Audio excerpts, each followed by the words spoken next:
कल्पनाओं की कहानियाँ ज़िंदगी के पन्नों पर, क्योंकि मैं कहानी हूँ।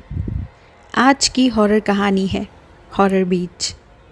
क्या आपके साथ कभी ऐसा हुआ है कि आपको लगता है कि आप सपना देख रहे हो, लेकिन वो एक सपना नहीं, सच है।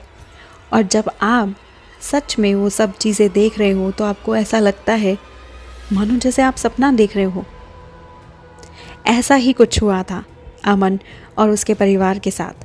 परिवार के सभी लोग छुट्टियां बिताने के लिए गुजरात गए हुए थे और ऐसा माना जाता है कि गुजरात का डमस बीच हॉन्टेड है। और मेरी फैमिली इस बात से बहुत एक्साइटेड थी। मैं वही रिसेप्शन एरिया में खड़ा था कि वो लोग आते हैं और कहते हैं यहाँ का डमस बीच बहुत हॉरर है, चलो आज कुछ एक्साइटेड करते हैं। अब जैसे ही सब पहुँचे तो सबने बीच पर जाने का प्लान किया और सीधे डमस बीच की तरफ चल पड़े। दिन ढलने से पहले तक तो सब ठीक था, सबने खूब मस्ती की, लेकिन दिन ढलते ही वहाँ कोई नहीं था, सब जा चुके थे। और जाते जाते एक आदमी ने उन्हें इस बात के लिए जताया भी था, लेकिन अमर और उसकी फैमिली इतनी मगन थी कि उन्होंने किसी की भी नहीं सुनी और अपनी ही मस्ती में लगे रहे। जैसी रात की काली चादर ने पूरे बीच को घेर लिया, वैसे वैसे ही अब उस फैमिली के साथ अजीब और गरीब हरकतें होने लगी। और उसमें से सबसे अजीब थी ये घटना। अब अमन ने अपने दोनों बच्चों को बीच पर खड़ा किया और फ़ोटो क्लिक करने लगा। जैसे ही उसे फ़ोटो क्लिक की तो उसे लगा जैसे उनके पीछे से कोई काला साया उठती हुई लहरों के साथ आया और उसके दोनों बच्चों को बहा कर ले गया।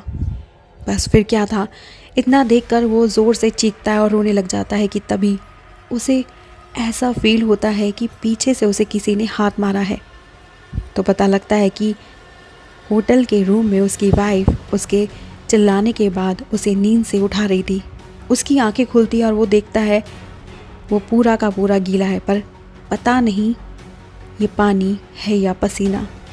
और वो तेज़ी से अपने रूम से अपने बच्चों के रूम की तरफ जाता है और जाकर देखता है तो दोनों बच्चे अपने ही रूम में सो रहे थे, लेकिन वो दोनों भी गीले थे। अब जब अमन उनके सर पर हाथ रखकर वापस जाने ही लगा था कि उसके छोटे बेटे ने अमन का हाथ पकड़ लिया और कहा, पापा आपने हमें बचा लिया। ये सुनकर तो बस अमन के पैरों के तले से ज़मीन ही निकल गई, लेकिन उसका डर ही नहीं ख़त्म हुआ।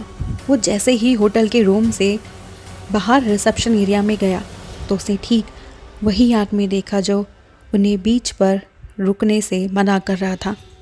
वो अमन के पास से हंसता हुआ गुजरता है और कहता है, देखा ना सर, आपको मैंने मना किया था ना कि रात को वहाँ मत रुकना। आप उन्हें नहीं देख सकते, लेकिन वो आपको देख सकते हैं अभी भी। बस वो इतना कहकर वहाँ से चला गया कि तभी मेरे बच्चे और वाइफ आते हैं और कहते हैं कि चलो यहाँ का डमस बीच हॉरर है ना, वहीं चलते हैं और आज कुछ एक्साइटेड करते हैं। हाँ कहकर वो मेरा हाथ खींचकर मुझे बीच की तरफ ले जाने लगते हैं, लेकिन ये बात मुझे आज तक समझ नहीं आई कि वो सच था या ये सच है। सूरत का डमस बीच भूतिया माना गया है। इस बीच में काली रेत पाई जाती है।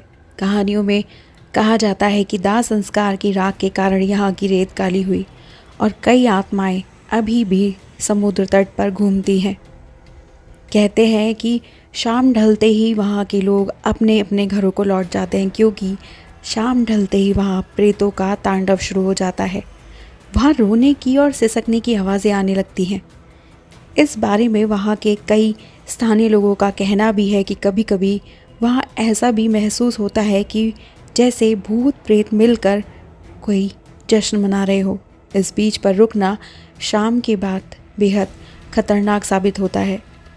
लोक कथाओं में बताया गया है कि काली रेत का अस्तित्व मृतकों को जलाने से बनी राख की मात्रा के कारण है, जो समुद्र तट की सफ़ेद रेत में मिल गई और छाया में अंधेरा हो गया। सबसे आश्चर्यजनक बात तो ये है कि यहाँ की रेत का रंग काला है। इस बीच का इतिहास किसी को नहीं पता, लेकिन स्थानीय लोगों में एक दूसरी कहावत ये भी प्रचलित है कि सदियों पहले यहाँ पर आत्माओं ने अपना बसेरा किया था।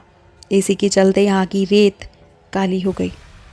लेकिन आज तक इस बात को कोई नहीं जान पाया, ना ही पता लगा पाया कि वो बीच आखिर हॉरर क्यों है।